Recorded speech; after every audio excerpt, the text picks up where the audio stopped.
What's up, everybody? Welcome to the Existential Stoic podcast. This is a quick fix number 38. Today, we're going to talk about body language.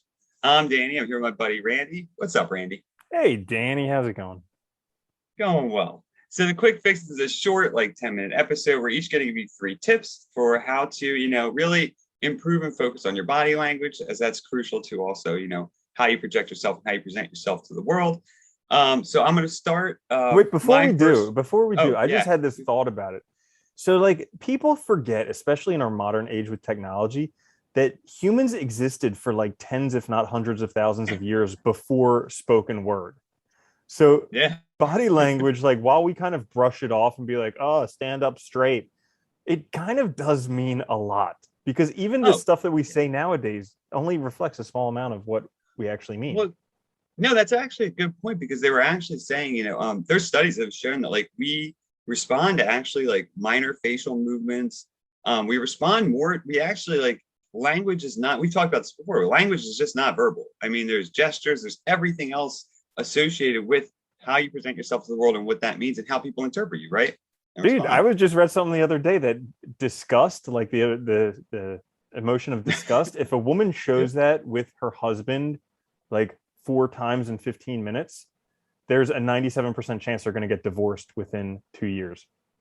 Really? Yeah, That's crazy. crazy. Yeah, right? I guess that makes sense though, right? Because if that means it's like, what's the point, I guess, of doing that?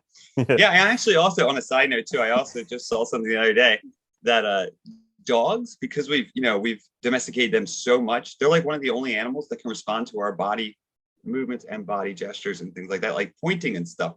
Even like chimpanzees don't recognize that. It's interesting. Anyway, so that's a lot of information of why this Now that matters. you know that body language is important, let's get into Yeah, a few quick tips. damn right. All right. So my first one is definitely like kind of counterintuitive, but first of all, don't worry about what others think. And I think this is important, when you think about the existentialist, and this idea of being self-aware and that idea of like thinking of ourselves, we often, when we get like hyper aware, we think of ourselves like as if the camera is always on us, right?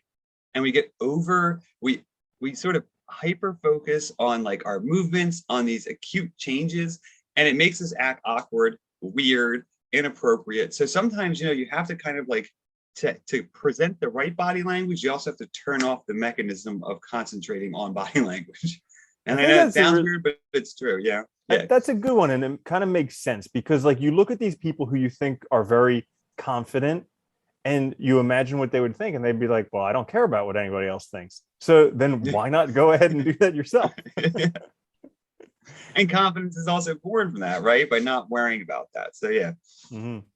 All right, so Danny took more of like a philosophical route on these. I took more of a practical route on these. So my first one is smile and introduce yourself. So like two of the best things you could ever do. Like Abraham Lincoln once fired somebody because of his face. He was over 30, he didn't smile, he got fired because of his face. It's something that you can totally control. And it's like one of the Yeah. most endearing things that you can do. The easiest, least costly thing you can do to improve your appearance is just smile. And then introduce yourself. Everybody's waiting to be everybody wants to be the most popular person. Well, usually the most popular person at a party is the person introducing themselves. So go around and just make it a habit of just introducing yourself. Say hi when you're in the awkward elevator. Make small talk. Yeah. Like it's those little things. I like that one though, because people always talk so much about like networking and stuff. And it's funny, like smiling one, it gives people, calms people down, makes them more likely to want to talk to you, but also just introducing yourself, you never know who you're going to meet. And you never know what conversations are going to be born from that, but you'll never experience those unless you try first and introduce yourself. You can't wait on the world, right? You got to do it yourself. I like that one. That's good. Awesome. My second one, I think you kind of say goes along with this sort of, but it's project the body language of the person you want to be.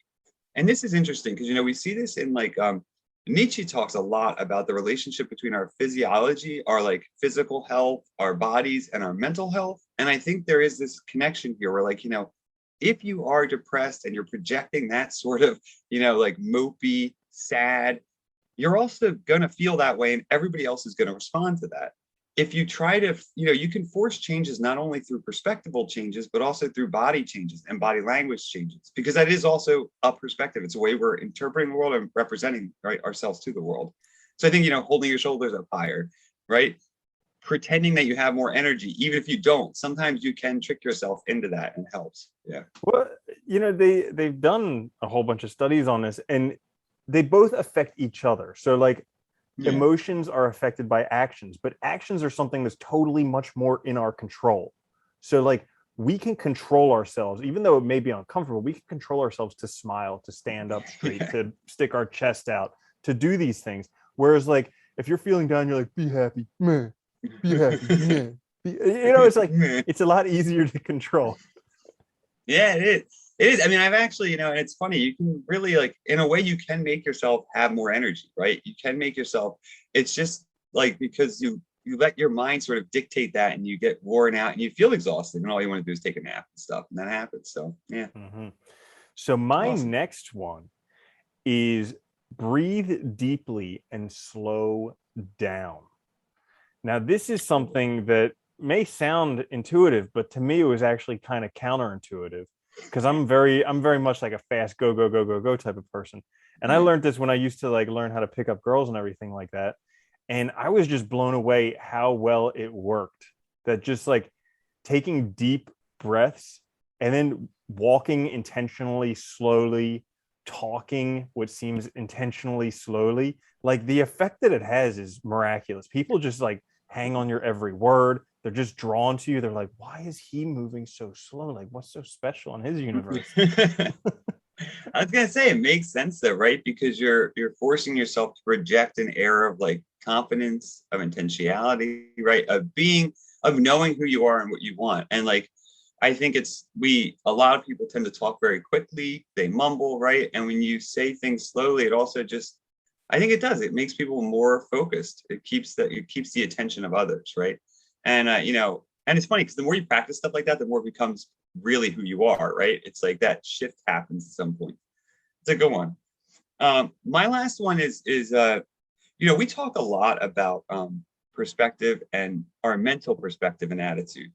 And I think there is something with this, with body language, that we can use things like walking and exercising to actually shift what I'll call like our body perspective, right? So like when we do feel tired, when we do feel lazy, and we're drooped shoulders and blah, going out and exercising, taking a walk can actually be that perspective shift, like physically, where you start to hold yourself up higher because you're getting that energy out. Sometimes even that nervous energy, that stress, you've got to release it. And then you kind of lighten your shoulders. You're able to hold them up higher, right? Yeah, it makes sense. Getting your blood flowing, moving your body, all of that opens up your posture, as opposed to where most of us spend in front of a computer just completely crouched down. Hunched over all day or on our phone. That's a good one. My last one for body language is something that I've read a bunch of body language books, and I only heard this in one book. And this guy, like all of his other recommendations were on par. And so this one, he says, watch someone's blinking. And not necessarily that like blinking faster or blinking slower means something, but it's something that is completely out of the person's conscious control. And when you start interacting with them, watch their blinking. And then if you notice changes in it, like they start blinking very quickly, or all of a sudden they start blinking slowly, it could mean that they're getting more comfortable with you, or it could mean that they're lying. And so like it'll allow you to be a little bit more inquisitive to find out what's going on with them. I just thought too that I like about that is, by saying that and reminding yourself to watch their blinking, you're also reminding yourself to make eye contact, because you're actually looking at the person's eyes, which is also, a beneficial thing anyway, because it, that projects, interest, confidence, and all of that is other things. So that's a really good one. I like that. Boom. Awesome. So there are your tips for body language, right? Just so if you guys are watching this on YouTube, please, click notifications, subscribe. If you're listening on the podcast, check us out on YouTube. Click subscribe. It helps us out a lot. We will be back later this week with another full-length episode. Until then, though, it's always been fun. Later, Randy. Later, Danny.